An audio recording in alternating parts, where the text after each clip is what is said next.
Messi শেখালেন গোল কিভাবে করতে হয়, খেলাটা এভাবেই খেলতে হয়। শুরুতে গোল অফসাইডে বাধা পড়লেও এরপর বক্সের বাহির থেকে দারুণ বাঁকানো শটে খুঁজে নিয়েছেন জাল। এতে করে মাত্র 17 মিনিটে লিড পেয়েছে বিশ্ব চ্যাম্পিয়নরা। শুরু থেকে ডমিনেট করে খেলছে, ডিফেন্স, মিড আর অ্যাটাকের সংযোগ যেন চোখের শান্তি। মেসির গোল ও আর্জেন্টিনার শুরুতে ডমিনেট করা নিয়ে থাকছে প্রতিবেদন। বিশ্ব চ্যাম্পিয়নদের ফুটবল কেমন হওয়া উচিত তারই এক ঝলক দেখা গেল আলজেরিয়ার বিপক্ষে আর্জেন্টিনার ম্যাচে। শুরু থেকেই বলের নিয়ন্ত্রণ নিজেদের দখলে রেখে ম্যাচের ছন্দ নির্ধারণ করেছেন লিওনেল স্কালোনির দল। আর সেই আধিপত্যের পুরস্কার হিসাবে 17 মিনিটে আসে লিওনেল মেসির দুর্দান্ত এক গোল। ম্যাচের প্রথম বাঁশি থেকেই আক্রমণাত্মক ফুটবল খেলতে থাকে আর্জেন্টিনা। মাঝে মাঠে রদ্রিগো দি পল, এনজো ফার্নান্দেজ ও থিয়াগো আলমাদার সমন্বয়ে একের পর এক আক্রমণ গড়ে তোলে দক্ষিণ আমেরিকার দলটি।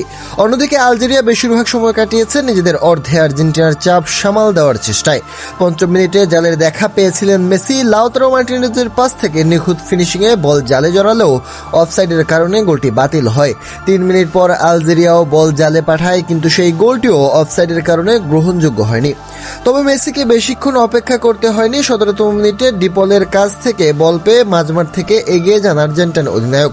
কয়েক গজ এগিয়ে নিজের পরিচিত বাঁ পায়ের শটে আলজেরিয়ার রক্ষণভাগ ও গোলরক্ষক লুকা জিদানকে পরাস্ত করে বল পাঠিয়ে দেন জালে।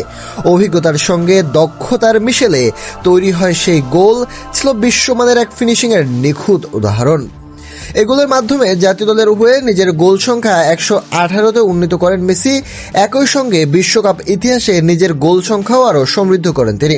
গোলের পর আক্রমণে ধার কমায়নি আর্জেন্টিনা। বল দখল, পাসের নিখুঁততা এবং মাঠ জুড়ে সংগঠিত ফুটবল খেলে আলজেরিয়াকে চাপে রেখেছে দলটি। প্রথমার্ধের শুরুতেই আর্জেন্টিনার পারফরমেন্স স্পষ্ট করে দিয়েছে শিরোপা ধরে রাখার মিশনে তারা কতটা প্রস্তুত।